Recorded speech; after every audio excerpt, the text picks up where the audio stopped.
আসসালামু আলাইকুম ভিউয়ার্স, আশা করছি সবাই ভালো আছেন। এই যে দেখেন, আমি এর আগেবার একটা ভিডিওতে আমি একটা পাখি দেখিয়েছিলাম যে আমরা গাছ কাটতে যে একটা পাখি বাচ্চা পেয়েছিলাম, শারক পাখির বাচ্চা। সো সেই বাচ্চাটার আমি অনেকবার এরকম চালের উপর দিয়ে দিছি যাতে ওর মা এসে নিয়ে যায়। মা আর এসে নিয়ে যায় নাকি, এমনকি আপনার আমি এরকম এই বলে করেও চালের উপর দিয়ে আসছি যাতে অন্য কোথাও চলে না যায়, যে ওর মা ওদের এসে নিয়ে যায়। দর্শক, আমি অনেকবার চেষ্টা করছি মা যাতে এসে নিয়ে যায়, কিন্তু আর মা নিয়ে যায় না। তো আমি কালকে থেকে আর আমি খাওয়াইতেছি, এরকম ভাত খাওয়াইতেছি, কী খাওয়াবো জানি না। তো ভাত খাওয়াইতেছি, কালকে ধরে ধরে খিলেছি, আজকে আবার একটু মুখের সামনে ধরলেই এই যে হা করে নে, এই যে ধরলে এরকম হা করে, খা খা খা, এই যে কি সুন্দর খায়, আরও খাইব।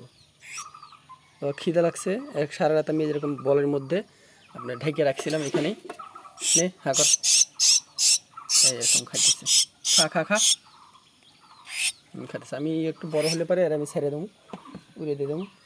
এখন এমনি ছেড়ে দিলে পরে কোনো বিলাই বা বেজি টেজি খায় ফেলাইব।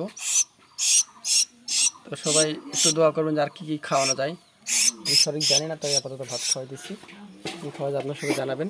নে কি সুন্দর হা করে,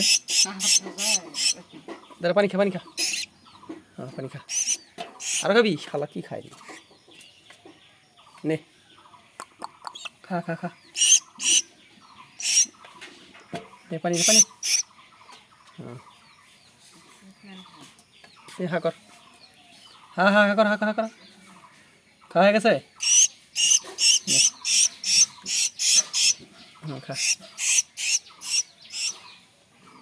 হা কর, হা কর, হা কর,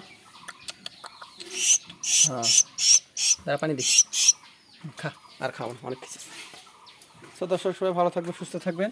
সো এই পাখির আপডেট পাইলে জানতে হলে অবশ্যই পুরো ভিডিওটা দেখবেন এবং আমাদের চ্যানেলটা লাইক এবং সাবস্ক্রাইব করবেন। এই পাখির সম্পূর্ণ আপডেট আমি আপনাদের দেখাবো। সো এই যখন বড় হবে আরেকটু, তখন উঠতে পারবে, তখন আমি একে ছেড়ে দেবো। সবাই ভালো থাকবেন, সুস্থ থাকবেন, আল্লাহ হাফিজ।